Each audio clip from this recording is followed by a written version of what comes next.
சட்டம் இயற்றி 20 ஆண்டுகள் நிறைவடைந்தும் 10ஆம் வகுப்பு தேர்வில் தமிழ் இன்னும் கட்டாய பாடமாக்கப்படவில்லை என மருத்துவர் ராமதாஸ் தெரிவித்துள்ளார். தமிழை கட்டாயமாக்காமல் பெருமை பேசுவதில் என்ன பயன் என்றும் அவர் வினவியுள்ளார். பாமக நிறுவனர் மருத்துவர் ராமதாஸ் வெளியிட்டுள்ள அறிக்கையில், தமிழ்நாட்டில் மாநில பாடத்திட்டத்தை பின்பற்றும் அரசு மற்றும் தனியார் பள்ளிகளில் பயிலும் மாணவ மாணவியருக்கான 10ஆம் வகுப்பு பொதுத் தேர்வுகள் நேற்று நடத்தி முடிக்கப்பட்டிருப்பதை சுட்டிக்காட்டியுள்ளார். வழக்கத்தைப் போலவே நடப்பாண்டிலும் 10ஆம் வகுப்பு பொதுத் தேர்வில் தமிழ் கட்டாய பாடமாக்கப்படவில்லை என்று கூறியுள்ள அவர், தமிழக அரசின் அலட்சியம்தான் இதற்கு காரணம் என்றும் குற்றம் சாட்டியுள்ளார். உலகிலேயே தமிழகத்தில் மட்டும்தான் தமிழ் மொழியை ஒரு பாடமாக படிக்காமல் பட்ட படிப்பை கூட நிறைவு செய்ய முடியும் என்ற நிலை நிலவுகிறது. இந்த நிலையை மாற்ற வேண்டும் என்பதற்காகவே பாமக கொடுத்த அழுத்தத்தின் பயனாக தமிழக பள்ளிகளில் தமிழை கட்டாய பாடமாக்கும் சட்டம் 2006ஆம் ஆண்டு கலைஞர் ஆட்சியில் நிறைவேற்றப்பட்டது.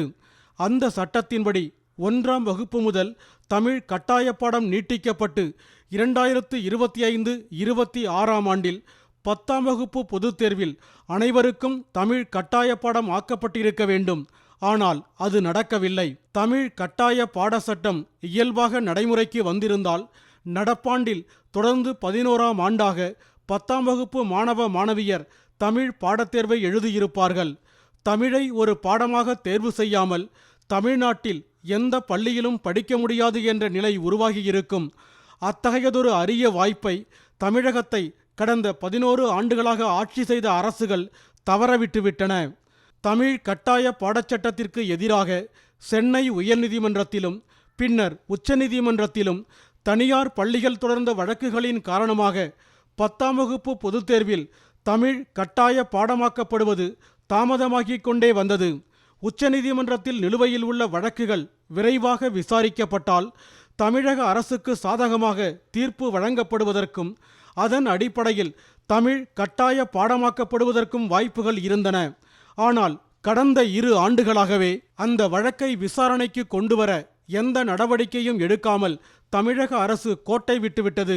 ஒரு மாநிலத்தில் அம்மாநிலத்தின் அதிகாரப்பூர்வ மொழியை படிக்காமல் பட்டம் பெற முடியும் என்பது அவலமாகும். தமிழ்நாட்டில் தமிழ் மொழியை கட்டாய பாடமாக்க வேண்டியது அரசின் அடிப்படை கடமையாகும். அதை கூட செய்யாமல் அன்னை தமிழை காப்போம், தமிழுக்கு பெருமை சேர்ப்போம் என்றெல்லாம் முழங்குவதில் பயனும் இல்லை, பொருளும் இல்லை. தமிழ் கட்டாய பாடச்சட்டம் இயற்றப்பட்டு 20 ஆண்டுகள் நிறைவடையப் போகின்றன. தமிழ்நாட்டில் தமிழ் கட்டாய பாடம் என்ற கனவு இன்னும் நிறைவேற்றப்படாமல் இருப்பது முறையல்ல. எனவே உச்சநீதிமன்றத்தில் நிலுவையில் உள்ள வழக்குகளை விரைவுபடுத்தி அடுத்த ஆண்டிலாவது 10ஆம் வகுப்பு பொதுத் தேர்வுகளில் தமிழ் கட்டாய பாடம் ஆக்கப்படுவதை தமிழக அரசு உறுதி செய்ய வேண்டுமென மருத்துவர் ராமதாஸ் வலியுறுத்தியுள்ளார்.